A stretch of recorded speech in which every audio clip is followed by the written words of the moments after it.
Sou Jéssica, professora de dança contemporânea e teatro. No encontro de hoje, da oficina de teatro, eu proponho que pensemos um pouco sobre a temática em torno desse mês, que é o combate ao trabalho infantil, à exploração e ao trabalho infantil. Então, primeiro, vamos pensar e considerar a arte também enquanto um meio, um recurso, uma manifestação social e política. O teatro, no caso, né, que é a nossa aula aqui. O teatro ele não vem apenas como um meio de entreter as pessoas, ele não serve apenas para entreter e divertir. Ele também serve para que as pessoas pensem, reflitam e ajam. É um meio de manifestar os nossos pensamentos e sentimentos, tanto individuais, como pessoas, como coletivas, enquanto sociedade, enquanto agrupamentos humanos. Então, o teatro, ele também tem essa função de discutir sobre esses temas. Então, vamos falar sobre trabalho infantil. O que é trabalho infantil?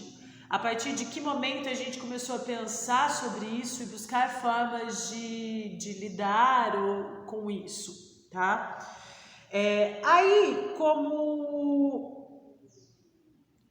ponto de partida, eu vou apresentar para vocês duas obras artísticas. Primeiro é uma música, depois é um quadro, uma pintura.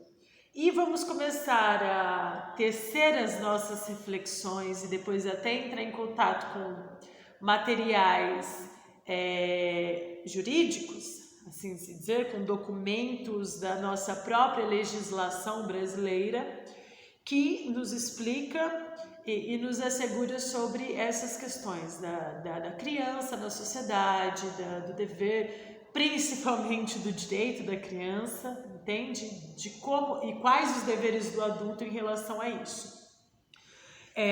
O primeiro objeto artístico é uma música que se chama Criança Não Trabalha, que é do Arnaldo Antunes. Provavelmente muitos de vocês já devem ter ouvido essa música, então eu lerei a letra dela, ok? Então ela começa assim: lápis, caneta, chiclete, peão, sol, bicicleta, skate, calção, esconderijo, avião, correria, tambor, gritaria, jardim, confusão.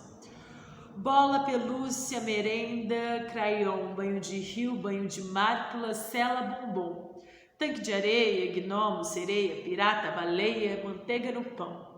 Giz, metiolate, band-aid, sabão, tênis, cadarço, almofada, colchão.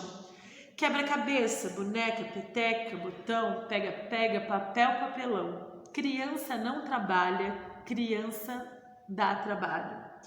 Criança não trabalha, criança dá trabalho. Depois a música ela faz algumas repetições do que ela já falou aqui. Então, esse é o nosso primeiro conteúdo.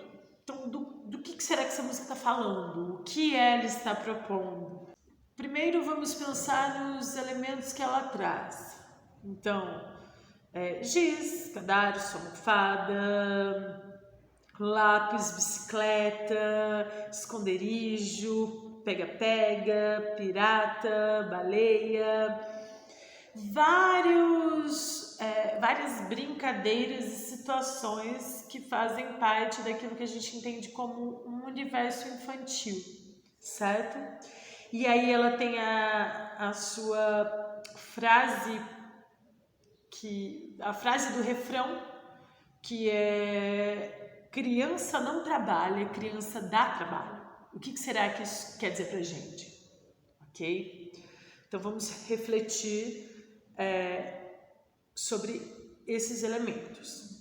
E agora eu quero também que observemos uma pintura que se chama O Jornaleiro, que foi feita por Oscar Pereira da Silva, que é um pintor realista brasileiro, que viveu ali no final do século XIX, início do século XX, que seria relativo a 1880 a 1940 aproximadamente, ok? Então observem a imagem.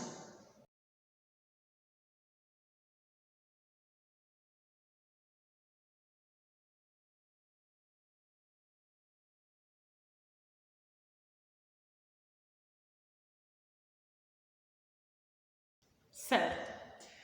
Nós vemos então um menino com jornais, e se o título da obra já é O Jornaleiro, suponho que ele é uma pessoa que vende jornais, correto?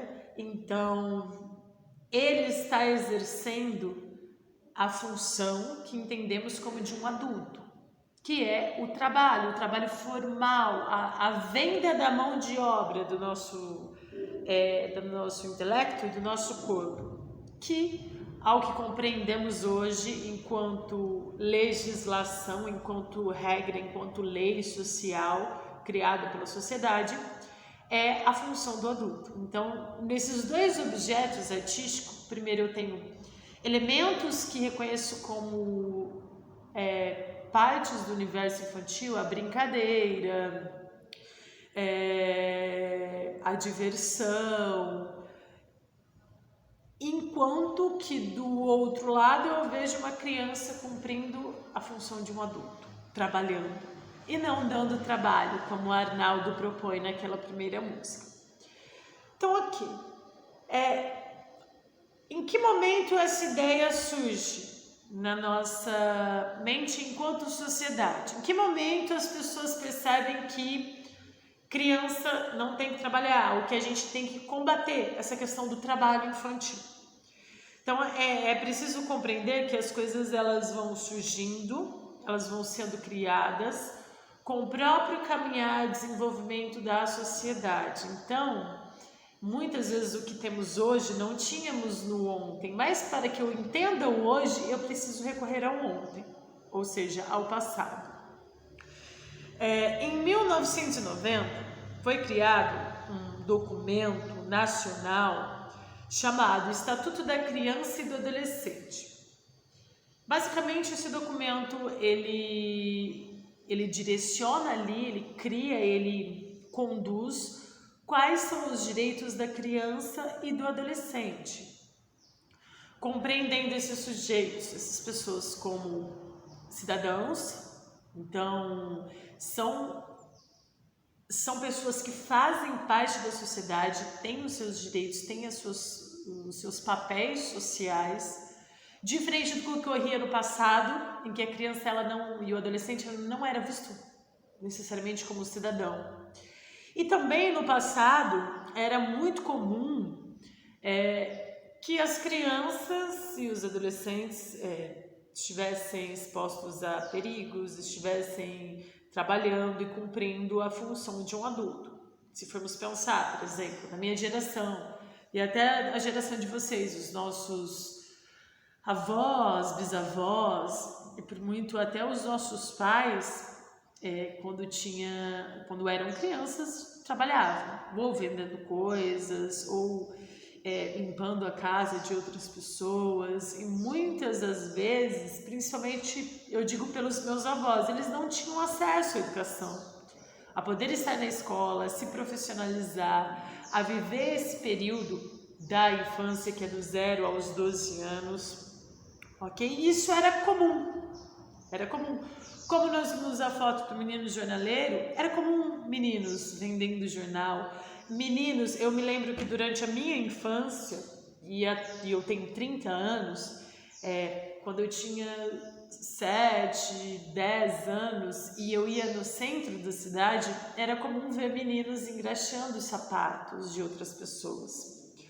Então, lá em 1990, se pensou, não, essas crianças elas não podem trabalhar, elas precisam de um amparo, elas precisam de uma proteção física, psicológica, emocional, educacional. Então criou-se esse documento. E aí eu vou ler aqui para vocês alguns artigos que estão nesse documento. Em seguida, eu vou finalizar essa aula e na aula seguinte continuaremos falando sobre esse mesmo tema, ok? Aí um dos artigos que é apresentados aqui, que é o artigo 4º, ele fala o seguinte: é dever da família, da comunidade, da sociedade em geral e do poder público, ou seja, o governo, o Estado, assegurar com absoluta prioridade a efetivação dos direitos referentes à vida. Então, todas as crianças devem ter direito, e adolescentes, à vida, à saúde, à alimentação, à educação, ao esporte, ao lazer, à profissionalização, à cultura, à dignidade, ao respeito, à liberdade e à convivência em família e comunidade, convivência familiar e comunitária. Então, quando eles nos falam isso, é direito da criança ter tudo isso, esse amparo relacionado à saúde, à educação, ao seu bem-estar físico, à diminuição da brincadeira, da diversão, e a responsabilidade da família, da comunidade, do adulto, de todos os adultos que compõem aquele meio social e também do Estado, ou seja, do governo. Então, refletimos se eu vejo uma criança no sinal, por exemplo, vendendo alguma coisa, vendendo balas ou qualquer outra coisa, numa situação de perigo físico, emocional e psicológico, aquilo é responsabilidade da família, mas também é responsabilidade da sociedade, de todos os adultos que estão vendo aquilo e também do Estado, que não está disponibilizando o que, na verdade, deveria disponibilizar recursos para que aquilo não acontecesse. Então, por que essa criança está aí nessas condições? Eu vou parar por aqui agora.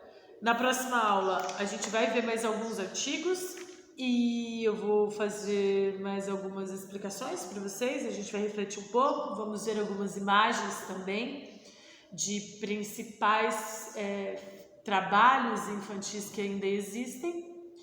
E é isso, pessoal. Eu espero que vocês tenham gostado da aula. Vamos conversar sobre isso, porque ainda é muito importante, porque ainda tem muita criança em situação de trabalho, correndo risco, não tendo direito ao seu pleno desenvolvimento, ok? Até a próxima, galera. Tenham uma ótima semana e tchau, tchau.